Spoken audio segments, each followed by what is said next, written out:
तो चलिए आज एक बड़ा ही दिलचस्प किस्सा सुनते हैं। ये कहानी है डर की, गलतफहमी की और सबसे बढ़कर भाग्य के उस अटूट खेल की जिससे कोई बच नहीं सकता। सुनने में अजीब लगता है ना? लेकिन कभी-कभी ऐसे ही अजीब से सवाल हमें सबसे गहरी सच्चाइयों तक ले जाते हैं। और सच कहूं तो यही सवाल इस पूरी कहानी की जान है, जहां डर ही डर का सबसे बड़ा कारण बन जाता है। तो आइए इस उलझी हुई कहानी की गांठें खोलते हैं। जरा सोचिए, चारों तरफ घुप अंधेरी रात और एक घोड़ा है जो बेतहाशा दौड़ा जा रहा है। लेकिन वो कोई आम घोड़ा नहीं, वो एक राक्षस है। और उसकी पीठ पर एक चोर है जो बस किसी तरह अपनी जान बचाने के लिए उससे चिपका हुआ है। उसकी आंखों में मौत का खौफ साफ दिखता है। पर असली सवाल तो ये है कि आखिर ये राक्षस भाग किससे रहा है। इस भागदौड़ को समझने के लिए हमें कहानी की एकदम शुरुआत में जाना होगा। हमें उस पहली चिंगारी को खोजना होगा जिसने डर की इस पूरी आग को भड़काया था। ये है राजकुमारी रत्नावती। वैसे तो वो अपने महल में पूरी तरह सुरक्षित हैं, पर उनके दिल में ना एक अनजाना सा डर घर कर गया है, एक राक्षस का डर।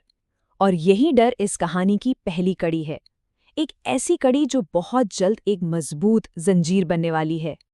एक दिन वो अपने डर का जिक्र अपनी सहेली से करती हैं, पर यहाँ एक पेंच है। विकाल किसी राक्षस का नाम नहीं है, ये तो बस एक शब्द है।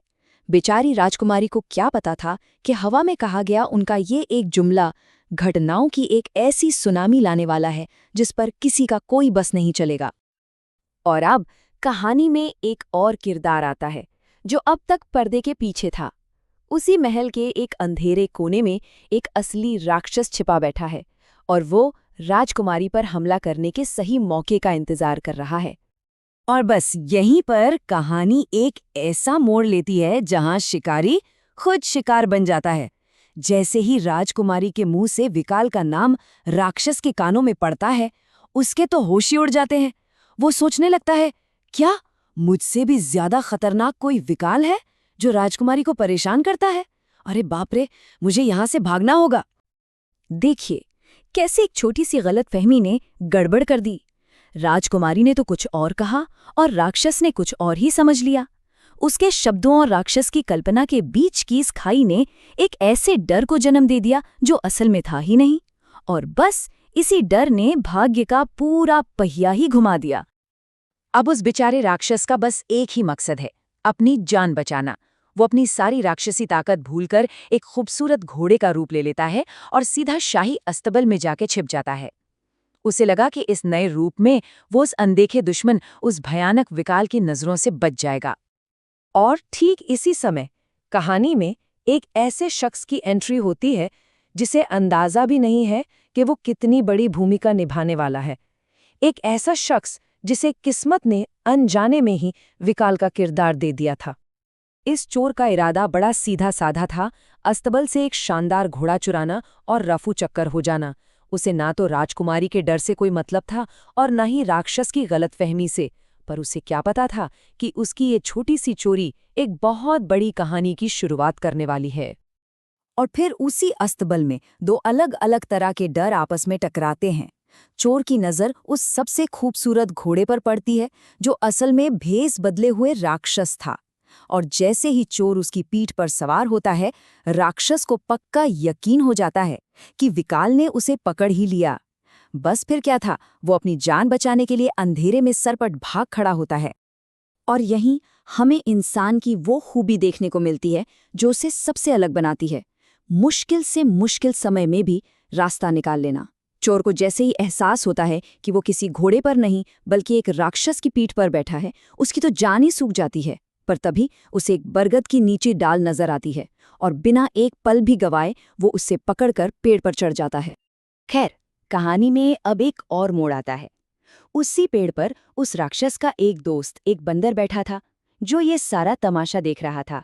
वो अपने दोस्त की मदद तो करना चाहता था, लेकिन जैसा कि अक्सर होता है, अधूरी जानकारी हमेशा खतरनाक साबित होती है। बंदर जोर जोर से चिल्लाकर अपने दोस्त को समझाने की कोशिश करता है, अरे तुम एक मामूली इंसान से डर रहे हो, तुम तो उससे कई ज्यादा ताकतवर हो। पर वो बेचारा उस डर की गहराई को समझ ही नहीं पा रहा था जो राक्षस के दिल में घर कर चुका था। अब पेड़ पर लटका चोर ये सब सुन रहा था। वो पहले से ही डरा हुआ था और ऊपर से गुस्से में भी। बंदर की ये सलाह सुनकर तो उसका खून खौल उठा, और जैसे ही बंदर की लंबी पूंछ उसके चेहरे के पास आई, उसने आव देखा न ताव और गुस्से में उसे जोर से काट लिया।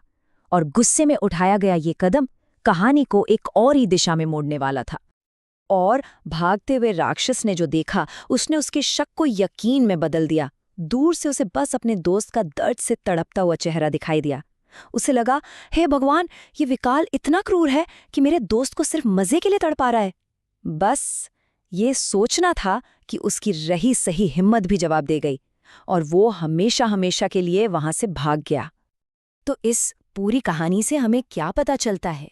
ये सिर्फ डर और गलतफहमियों का एक मजेदार किस्सा नहीं है, बल्कि ये भाग्य के खेल पर एक बहुत गहरी बात कहता है। चलिए इसे समझते हैं। इस कहानी का असली संदेश है भाग्य, यानी कि कुछ चीजें पहले से तय होती हैं और कोई चाहे कितनी भी कोशिश क्यों ना कर ले, वो अपनी किस्मत से भाग नहीं सकता। राक्षस तो अपने डर से भाग रहा था, पर असल में वो अपनी नियति की तरफ ही तो भाग रहा था। जरा सोचिए, राक्षस ताकतवर था, चोर चालाक था और राजकुमारी अपने महल में सुरक्षित। फिर भी हर कोई अपनी अपनी जगह पर बस एक कठपुतली था जिसकी डोर भाग्य के हाथों में थी। हर किसी के डर और लालच ने उन्हें आखिर में वहीं पहुंचाया जहां किस्मत उन्हें ले जाना चाहती थी। मूल कहानी में और भी उदाहरण मिलते हैं। एक तरफ सर्वशक्तिशाली रावण को देखिए, जिसके पास सब कुछ था, फिर भी वो अपनी नियति नहीं बदल सका। और दूसरी तरफ वो लोग थे जिनके पास कुछ भी नहीं था, पर भाग्य ने उन्हें सब कुछ दे दिया। ये उदाहरण हमें यही याद दिलाते हैं कि भाग्य के आगे किसी का जोर नहीं चलता। और आखिर में ये कहानी हमें एक बहुत गहरे सवाल के साथ छोड़ जाती है। अगर एक काल्पनिक डर, एक ऐसा विकाल जो कभी था ही नहीं, एक ताकतवर राक्षस को भगा सकता है और एक मामूली चोर को हीरो बना सकता है, तो जरा एक पल रुककर सोचिए, हमारे अपने जीवन में ऐसे कौन से अनदेखे डर और वहम हैं जो अनजाने में ही हमारे भाग्य की कहानी लिख रहे हैं।